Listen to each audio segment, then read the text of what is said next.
Hey guys, BJ the Brave here. Welcome back to part 2 of episode 3 of FORGECAST, a podcast about Warhammer 40k Forge.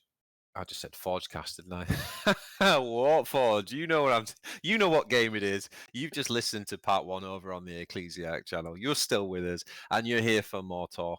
So part 2, what we're going to focus on now, over on part 1, if just in case you didn't see it, we just talked about like this crazy last few weeks. We talked about the patch and the changes to the game. We talked about what we've been playing. So in case you didn't hear part 1, head over to the Ecclesiarch channel. We'll have the link down below. Go and listen to part 1, then come on back here for part 2.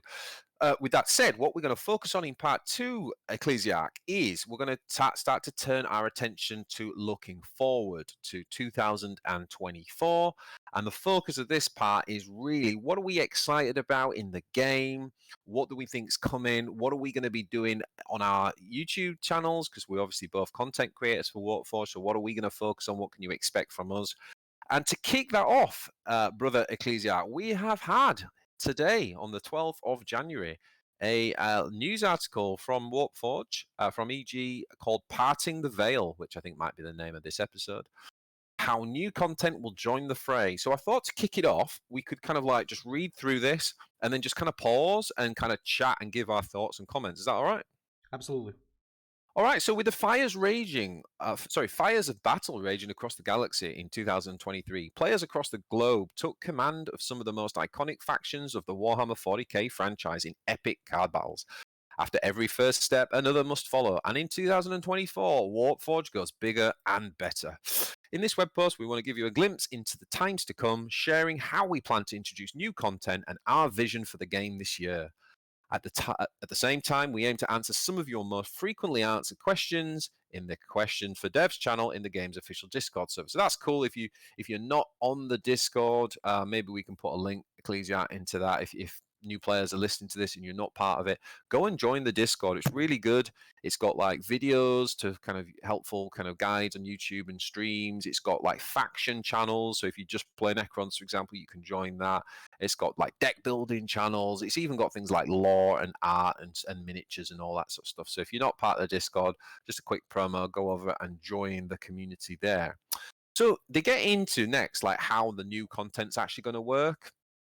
And basically what they're saying is that in 2024, the expansion of the game's card collection and entirely new factions and new content for existing factions, that's the 6 existing factions that we have. So throughout the year, we'll introduce new cards into the game in 2 types of content releases. So this is really the first key point. There's going to be 2 types of content releases. So they're going to have the first type's called expansions. Expansions will bring an entirely new faction into the game. Now, let's get some terminology straight, and you can help me here, Ecclesiarch. So they talk about existing factions, and then they say new factions. So what we're not talking about here is like the Eldari, right? Because the faction is Simharm. Is that right? Absolutely. So when they say a new faction, that could be like the Bealtown faction or the Ulfway. Like that's Or do actually. they mean a new race? I think they mean by faction they mean a race, because here's the thing. Despite the fact that, like, for example, like the Dark Eldar or something. Yeah, like we got like a tons of marine sub factions, right? So we got like Blood Angels, Blood Ravens, like Space Sharks, whatever you got there, Space Wolves, yada yada. But they're all Space Marines. But they're all Space Marines, right? Yeah. So they still are going to be under the faction of the Space Marines, right? Which is under the faction of the Imperium. So I think by faction they're talking about like a standalone faction. Like this could be like the Tau, this could be like the Imperial Guard, which is of course under the Imperium, but it's still a separate faction from the Space Marines, right? So I believe it's not going to be sub-factions. So you cannot, when they say factions, they do not mean, like, for example, a Nihilak dynasty coming or something. I think yeah, but you see, this is where I understand. Like, it makes sense what you're saying. You're talking about faction at the race level, like Eldar, not Simharm. Yeah. But then it says, look, I'll say it says expansions will bring an entirely new faction into the game. Mm-hmm. These will include a full set of warlords and cards for the new faction, similar to the ones available to each of the 6 factions from the base set. So they're calling the six factions. Oh. So I do think that when they say faction, that it doesn't mean race. Intuitively, it sounds like it does mean race, but based on what they're saying here, it makes me think that no, Ulthway is its own faction. You might be You know, onto something. the Dark Angels, the Space Wolves are going to be their own faction. They're not Ultramarines. So it's just a question. Obviously, we can't fully answer, but that based on what it's saying there, it says similar to the ones available to each of the 6 factions from the base set when WARPFORGE was released. So what they're saying is there's going to be 2 types of content releases. One's called expansions, and the expansion is going to give you, like we currently have, a set of warlords. Notice that's plural. So if you imagine a faction was going to be Space Wolves, we might get 3 warlords because that's what we get in the existing ones, and then the whole set of cards for the Space Wolves as well. And also, they do clarify that it does say expansions will bring an entirely new faction into the game. It doesn't say factions. So it doesn't suggest that we're going to get, like, let's say, Space Wolves and Dark Elder and Cadia all at the same time. So I'm really like picking into the detail here. It could just be a wording thing and how they've worded it, but that is how it literally translates to me. Shall I Yeah, go on, or you got any thoughts? you make a lot of sense there. Yeah, it can definitely be. You know what I think? Actually, I'm going to tell you what I think. I think you're onto something there because here's what I mean. I could imagine Necrons having new cards from different dynasties. For example, having Dialect Dynasty and Sotek Dynasty. Right? Suddenly you have this, and depending on the warlord that you choose, maybe you get some different cards. But you could blend that in because they're all Necrons, right? Even though there's like difference between the dynasties of the Necrons, they're kind of still pretty similar, right? You know what I mean? In most cases, in the basic units, like them having, for example, let's say a Necron warrior is gonna be a thing. Yeah. Whereas Space Wolves don't have the same, Exactly. they don't have to say they yeah, like how can you imagine like the Space Wolves being a sub faction of the Ultramarines? It just doesn't yeah, work. it just So doesn't work, does it? I think there's gonna be certain things that are gonna be separate factions, like maybe the Black Templars, who are absolutely gonna come to this game. Yeah, I don't think anybody doubts that there's gonna be Black Templars. But that'd then be there's cool. gonna be some things that are gonna be sub factions, like maybe, for example, they're gonna do High Fleet Kraken or Behemoth or something as a sub faction for Leviathan. However, however, then suddenly it can be a totally different thing. Maybe all of these are gonna be even separate factions, and there's gonna be 2 different tyranids. You never know, considering the fact that like Horus Heresy Legion had 18 separate Space Marine factions. Well, Yeah. yeah. Then I think it's possible for us to see You the might be separate right. It might ones. be a mix, because here's where it gets confusing. They then go on to say these new card collections will not only explore the many warring factions from the 40k franchise that are not yet represented in the game, but also add new sub factions such as new Space Marine chapters or Necron dynasties. Hmm. Oh, what? Like, it just, oh man. So I I'm, mean, I I kind don't of know. that's where it kind of gets confusing for me, Yeah. because sub dynasties make sense, but how the hell do you do the sub factions? Like, oh, wait a minute. Okay, hear me out. Maybe this is the kind of thing that's gonna be right. You play with, let's say, for example, the Ultramarines, right? And let's say there's a sub faction there, the Imperial Fists. Let's say like that, right? So there's gonna be probably some cards and units that are gonna be the same. Like there's gonna be the Firstborn, maybe that both are gonna have. Maybe there's gonna be the Primaris Marine that the both are gonna have, right? Because there are some things that they could have the same, because there are things that is shared between the Marines. You know what I mean? Like for example, you could have a uh, maybe you could have an impulse. I'm not sure. Like I think every Space Marine chapter almost every uses the Impulsor. For example, they could have the Redemptor Dreadnought, and so on. But suddenly, you cannot have named characters there. You cannot have Kato Sicarius and Imperial Fists, right? So perhaps the thing is, there are some units that are going to be the same. They'll just change the color scheme or something.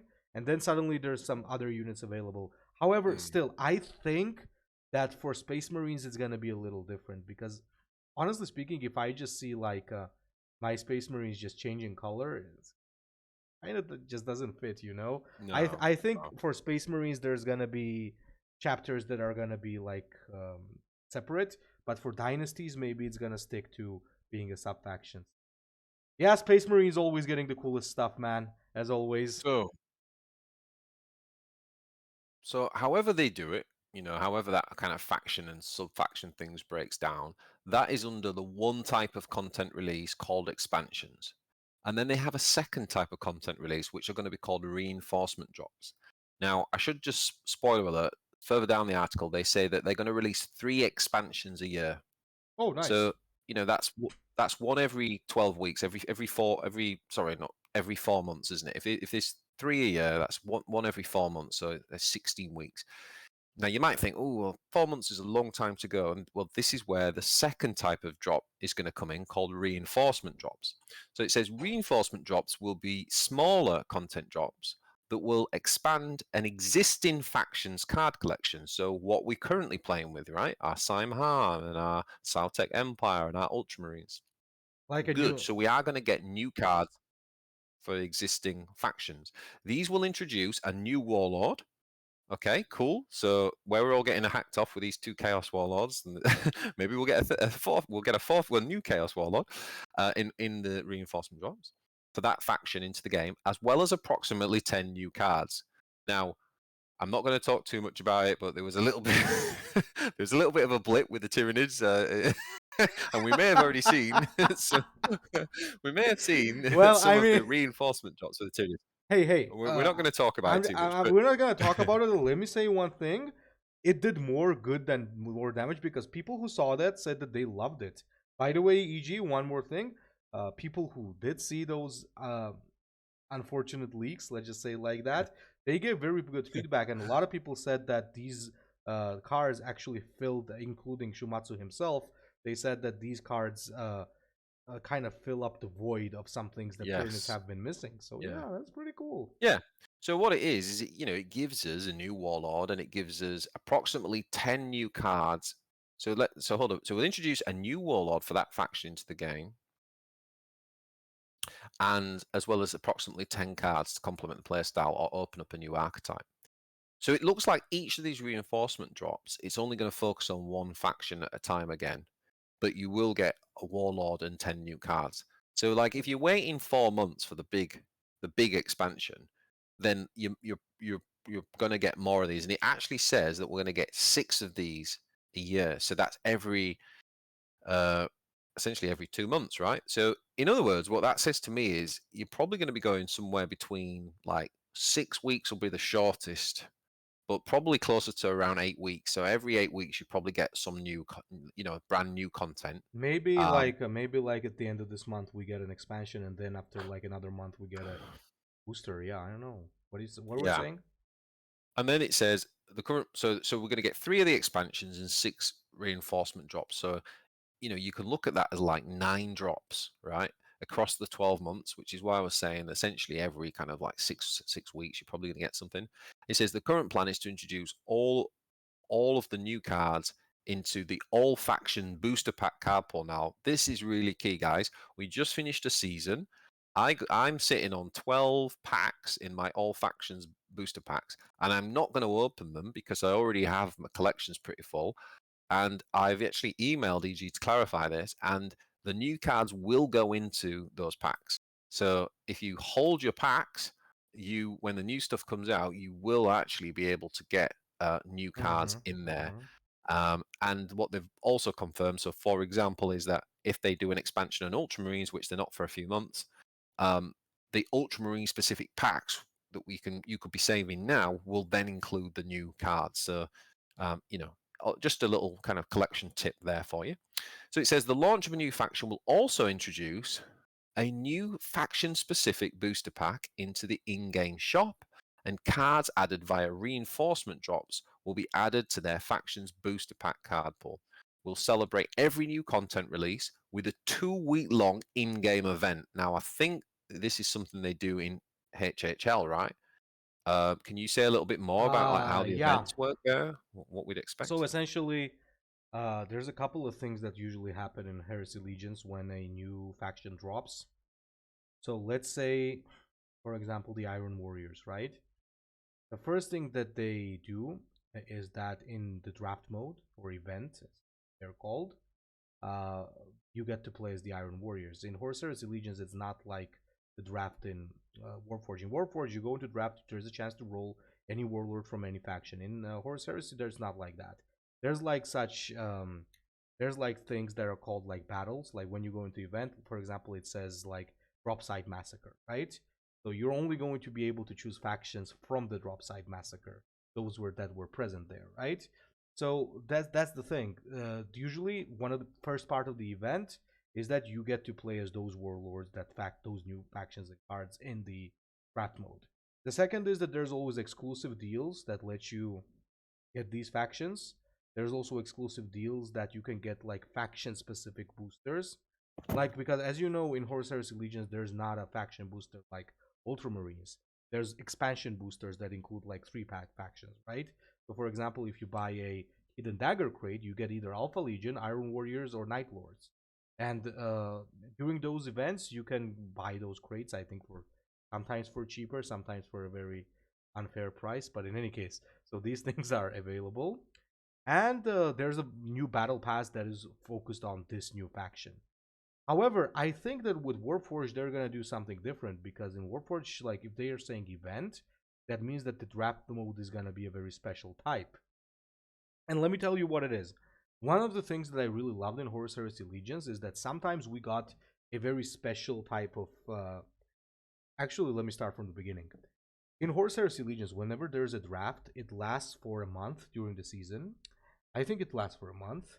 And there's like two factions, loyalists and traitors. So there are some factions that go into the loyalist pool, and there's some factions that go into the traitors pool. And depending on what the players are playing as and winning with, the point for each faction, like there's like a struggle, there's like a bar. And if there are a lot of people are playing traitors, it's going pushing against the loyalists. And depending on who's gonna win against the at the end of the event, you get a reward. So for example, either you get the warlord, one warlord or the other. Like for example, there used to be like two different warlords for Sisters of Silence, and which one you would get depended on who won. And that makes sense. the second thing that Marvel Snap has a similar thing to that. pretty much. And then there were also some of the events that I really loved. There were different. They were called raid boss fights or something. So between the 12 games that you had to play, 3 of those games were against like a special boss. Like for example, it was I think the Behemoth Demon or something that you would face at 4 wins, 6 wins, and 12 wins, and each time it got stronger. And the players in that case didn't fight against each other. They contributed the points towards a common goal. Like there were like checkpoints. Like first it was some like let's say a avatar, then a card back, then something, and then if you would get to the final point, you would unlock an extra legendary warlord or legendary card that would be added into the game. So I reckon there might be something like that coming to Warforged. So what would you say, Jay? I have no idea. In terms of the events, I've got a little idea. Although what you just said kind of made me think of Snap. Marvel Snap, they had similar things. But I think what's good to know is, that when you add all these things up, so you've got the expansions, the reinforcement drops, then you've got the 2-week-long events. There's a lot of content here, and they're also saying that the new content will appear in draft rewards. So people who play draft to kind of expand their collection, that's really good news for you. They will appear there. And what they're also saying is going to be new features added to the game. So beyond the new content drops, there's a lot more coming in 2024. We're currently working on introducing achievements. No idea what achievements are. A replay feature. Yeah, about time. Super excited about the replay feature. That's going to be very, very cool. And an alliances system. Now, I know you're used to HHL where they have, I don't think they call them alliances, but you have some sort of thing, don't you, in there? Yeah, lodges. Lodges, yeah. So some other games call them guilds and things like that. Just so you know, I'm definitely going to start one. I've had a few people reach out saying, BJ, if they do that and you start one, I want to be on in yours. And yeah, 100% I'm going to do that. So, DM us if you'd be interested in joining an alliance. And the idea of the alliance is you can band together with your friends and battle brothers and sisters, and you can fight your way through the ranks of WARPFORGE. Anything you want to say on that before we move on that stuff? achievements, replay, and alliance system? Well, there was like, as you know, an alliance system in like Horse Heresy, as I mentioned. Like, you would like get the event points, and there was not, as I mentioned in the last podcast, like not only personal rank points, also lodge rank points and stuff like that. And there was also the achievement system. And when you did certain achievements, you received a crate, like golden crates that had chances to get legendaries. If I'm not being senile here or something, I think that's how it was. So adding achievements would be really good. The only beef I had with Horus Heresy Legions was that there were very few achievements. You could finish them up pretty quickly and it was over. So I think in Warforge, if they keep adding more and more achievements, that would be good. Like in Total Warhammer, there's so many achievements in that strategy game. I don't think I'd ever be able to complete all of them. So they should add some more stuff with the rewards and stuff like that, and maybe even some of them giving crates, some of them giving wild cards, some of them giving icons and stuff. That would be so cool. This all of that is gonna add the flavor to this game that we so desperately need. 100%, 100%. And then there's still more. Balance. We want Warpforge to feel epic and fun, so balance is paramount to us. I know some people have been memeing about this just because of how frustrating it was like throughout the new year. The team does constantly monitor the state of the meta, checking both statistics taken from our PvP battles and comments on all of our social media channels. When a deck or strategy is affected by balance and made more or less popular, it opens and closes the way for other strategies to succeed. More variety brings more fun to a card game, so we want as many strategies as possible to be viable. Good, that's an excellent ambition. To achieve this, we will release balanced updates at the start of new ranked seasons. Super. Whenever they are deemed necessary. Now, I am not in senile, am I, Ecclesiarch? That is saying that unlike this season, they're going to happen in line with the start of the new season, not 6 days in. Yes, yes, yes. So that's cool. So what I want to point out on this quickly is that because I saw a few comments in Discord. Oh, they're only releasing 3 new factions a year. Like it's going to take them a decade. That's a bit presumptuous. It's like, look, if you think about it, the gaming experience, you've got every 6 weeks, you're either getting a big expansion or you're getting like that, the 10 new cards and the Warlord, right? Which freshens up the meta. But then every month, you're still getting the balance patch, which look at what's happened in January. It completely changes the game and it makes it fresh. And then we're going to have all these like cool features as well, and all the alliances and the events and stuff. So as far as I'm concerned, like if you don't want much more than that, like it becomes quite overwhelming. Like I think that sounds fantastic. Personally, I'm super happy with that roadmap. One very important thing, like guys, don't forget that like it's not only us, okay? People who play since day one. There's gonna be like people who, like I've been playing this since like the first day it dropped, and like very very first day it dropped. I remember I tried the game. But here's the thing: what I'm saying, like I'm not even talking about early access. I'm talking about alpha and beta or whatever. But there's gonna be people who are gonna start playing next year and the year after that. You want to have a player base, right? That means you gotta have new players, and the game has to be new player friendly, right? Now this is already more new player friendly than Legions, because in Legions it's a hard grind in getting stuff. In here it's not as hard. And because I swear, like having all of the cards in like 1 month, are you kidding me? Or 2 months? That never happened in Legions, even if you paid money. If you had to pay like hundreds of dollars to do that. But imagine a new player starting and trying to collect a faction, and he sees a new faction every other week. Like, when's he ever gonna catch up? So you definitely don't want it to be too fast. Know what I mean? So 100%. I think the way that they're doing it right now with the boosters and stuff is super good. Plus, I definitely welcome the existing boosters for existing factions, because if that means, and if we once again mention the unfortunate leaks, if factions are going to get more legendary cards, I'm totally up for that. Because, for example, there's so many legendary cards in, once again, in Gwent per faction, right? And it opens up so many different playstyles. As I said, decks should not include all legendary cards, right?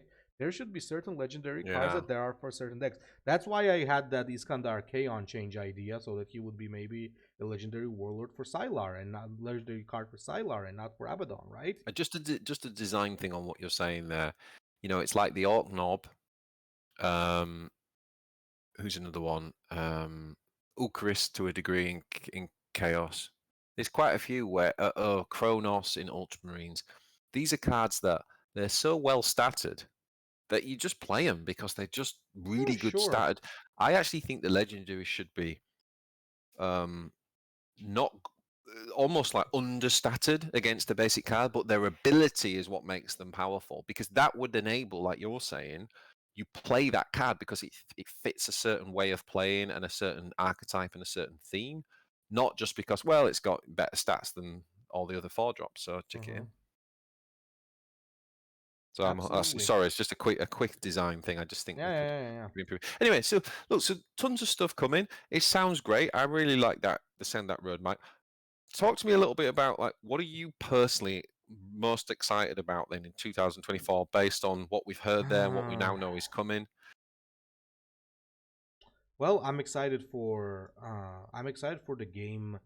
First of all, I'm excited for the small details like replay systems and stuff like that. That's number one for me, because adding new content is not good if the content that you have is not well done.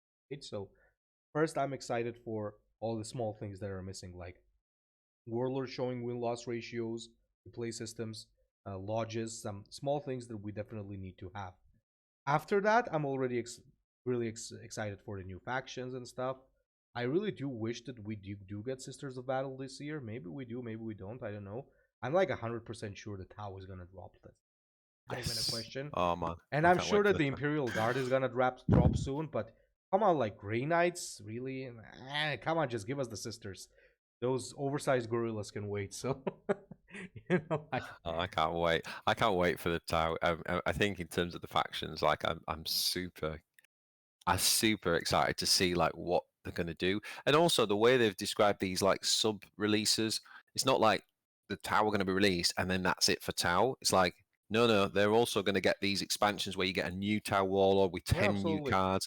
So that's really cool, really cool. And I'm also excited for, again, a monthly balance patch that releases at the start of the rank season. absolutely. Like, I think that more than the releases will keep the game fresh, and just mean that for us existing players, it's always a fun thing to come back to, and there's always something to grind for. One thing they haven't mentioned, kind of don't really want to focus on what's missing because there's so much in there that's cool, is no mention of the ladder system itself. And I know we've already talked on previous episodes quite a bit about that. I kind of think I still think the ladder system needs some work. I think so too. But we'll see. Perhaps that is the thing for down the line. Maybe. I don't know how much work it would be, but anyway, some great stuff there. Yeah, super exciting. I think it's going to be a fun year playing this game. What about in terms of your channel? What can people expect like in the next few weeks, and then across 2024? What are you planning on doing with your channel? Well, there's a lot And of don't big things. say it's going to turn to a golf channel. I hope it doesn't. Like friggin' hell, man. Like my channel, my poor 4,000 sub channel, man, turned into a golf channel for friggin' Tiger Woods. Anyway, so I hope that doesn't happen. At least I've taken precautions, and I've added so much more defense to my mail and everything. I don't think that's gonna happen again. But anyway, for my channel, I got some big updates coming. Some of you guys already know it, some of you don't. But I'll tell you what I'm gonna be doing. Of course, I'm gonna continue releasing the guides. Tomorrow, I definitely have a Warpforge video coming. Apart from this one, that is. Either it's gonna be, I'll tell you that right away. Either it's gonna be Tervigon, either it's gonna be Eldar, or a new Chaos one. So definitely one of those three. I think Real Ventries I'll also do down the line, but maybe not tomorrow because BJ already has a cool one on that. So maybe a little bit later. But apart from that, there's a couple of things requested from the community that I'm going to be finally doing. I wanted to start this week, but I just had a really crazy week, man, at work, so really couldn't be doing that. First of all, I'm going to be releasing the voice line videos from Horus Heresy Legions. I had this very big compilation of voice lines on my previous channel, and since it's got nuked, it got deleted, and a lot of people have been requesting I do that again. Be patient, guys. That's a lot of work, trust me, especially making it as let's say organized as you usually want it to be for and stuff like that. So I'm definitely gonna be releasing that. So make sure you wait for that. It's gonna come in the coming weeks, in the coming month for sure. The second thing that I'm gonna be doing is I'm gonna start doing some stuff like that for Warpforge as well. I already have, like, if you haven't seen it, guys, you should check out my video where I have the music compilation of all battle music for Warforged. That's definitely something you want to see, because Warforged has some banger music, man. That's like one of its strongest points. That's the other thing. Of course, there's gonna be Warforged content coming. There's gonna be some HHL content coming. There's gonna be some Rogue Trader content coming. There also might be a Heroes of Might and Magic 3 stream coming, which some of you guys requested, and I saw that there's some update dropping with a new faction in Horn of the Abyss, so I'm definitely going to be giving that a shot. And one of the more important things, as you know, my channel is also branching out to lore. It was supposed to start this week, but once again, I had a crazy week, so expect some lore videos already next week. And according to what you guys voted for, I asked you, do you want lore shorts, medium length videos, or long videos? You said give us everything. I'm gonna give you everything. If this goes ideally, I want to release a couple of lore shorts per week, coupled with a big video on top every week. And usually the shorts are gonna be connected to the big video, right? So I'm gonna be trying to do that for sure. So yeah, there's a lot of stuff coming to my channel, but 2024 is mostly gonna be, of course, focused on Warpforge if everything goes well. And just one other thing, there's another thing that I want to be doing. Probably not the next week because it's too early to do that because the patch is new. But as I said, I'm going to be focusing a lot on doing surveys, doing like suggestion videos and stuff like that, and trying my best to get the word of the community to EG. So I'm going to be trying to support all of this a lot more. Not a lot more. I haven't really been doing that. So I'm going to be trying to do that actually now quite a lot. So yeah. That's the plan. Those are the plans for my channel. Wow, that's a lot of stuff. That's a lot of work that's gonna be there. But looking forward to some of the law bits. Absolutely. Cool. So, what about you, BJ? What's your plan? Yeah, I mean, well, I am solely focused on Warpforge for the time being. I do have a distant idea about maybe picking up the new Shadowverse. I don't know if you know, but Shadowverse is about to get relaunched in the summer. Essentially, the sequel. I'm thinking it might be a good time to jump on and develop the channel and play some Shadowverse as well. But right now, as far as I can see, it's pretty much going to be full on Warpforge, and I'm going to really focus on. I also asked the community. I put a survey out, and I'm really going to focus on the meta itself. So meta report snapshots and playing out meta decks. So you and I are going to continue our Forge Clash series where we pick people have been just asking for that so much, man. Yeah, I think we're planning the next one next week, aren't we? So we'll do we'll pick 2 decks from the meta and play against each other, and you'll get good insight. But more of the kind of like, for those people really like the thing I did with Shumatsu. So I might try and do more kind of co-piloting stuff like that. But the point is to take what I want to do, as I sort of alluded to earlier, is each season I want to pick, if not every faction, like at least 4 of them, make what I think is a good deck and play like a solid amount of games. So minimum of 20 games, keep track of my stats, and then make a video about that. So I think people would love to see, like, yeah, okay, how did it perform? Just be honest. Like if it got 47%, show us show us the thing, show us what you tried, show us what you found. Like that's the idea that I'm going to go with. And then the other part I want to do, because I think people really like sort of deck guides and gameplay, is I want to do some more creative deck guides and gameplay. So when I say creative, like I'm not going like down the full meme tilt, like probably won't do many of those, but a good example would be something like, go back and look at my Wraith Knight, Infinity Wraith Knight deck. That deck, the core of that deck is a good deck. And then what I've done is I've taken a fun thing, which is a Wraith Knight, which isn't meta, and gone, how can I kind of slip this into a good deck, and can I make it work? And I want to do more of that, because a lot of players, they're not necessarily trying to just grind the best deck. They want just want to have be creative. Fun. They want to have fun, but they want to kind of like win, but in different ways. So I think the biggest thing that holds us back, and I was getting frustrated with this as a content creator at the end of last season, is the card pool is very small at the minute. very, I very mean, it's small. a And new game, obviously. it's a So new game. And back to Chaos, you've literally only got one archetype in Chaos. So it's very difficult to do creative things in Chaos. So I think as these expansions start to drop, I think what people can expect is to start to see more of the kind of like creative deck builds coming from my channel. But that's really the main focus of what I'm going to be doing on the channel. But I'm super excited for the game, man. I think it's got a great foundation, and I think we're in yeah. that roadmap has really got me hyped. I think we're gonna have fun year ahead. Oh, by the way, one piece of advice that I have for you, just as a since it's the same community pretty much as HHL, here's just one thing that my community has always been giving me and the other HHL creators as feedback. Even though we're gonna have a replay system, which is cool, they always prefer live games. Okay, they prefer to see just introduce the deck and just press play and show them, and of course display the losses as well because they want to see where the deck struggles. They prefer to see the live game always over the replay. So just keep that in mind as well.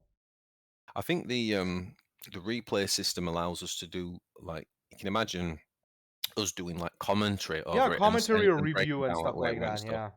Yeah. But I do think the live stuff's good, and also in my deck things I will try and put losses in there too, because um, I think when you're watching a deck guide, you want to see how the deck works.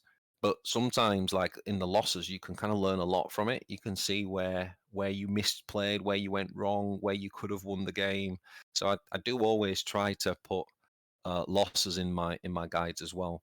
I don't think I've done many guides where I've like 100%, they're all wins and stuff. So in fact, actually, the one I just released today, which is the Uriel Swarm, there's a loss in there, which is a brilliant game. And it's like we both, he takes control of the game and it looks like he's won. Then I take control of the game somehow and it looks like I've won. And then he takes control. And it's actually I was like, wow, that was such a good game. And I actually lost it. But I'll let you guys go and figure out which one that was. But yeah, man, we're in for an exciting time, Ecclesiarch. Thank you so much for doing this again today. We'll be here every 2 weeks. We are going to be releasing this podcast, so spread it out there. Share the word, share the podcast, share the links and stuff on your social medias. Let's get this game out there. Let's get the content out. And thanks everybody for the support. Like Ecclesiarch said, we love hearing from you guys. Let us know in the comments which segments you enjoy, any feedback, any comments. We just love hearing what you guys think of this stuff. Keeps us going. And yeah, other than that, we'll see you in the next one. And we'll see you in the next one, guys. Take it easy.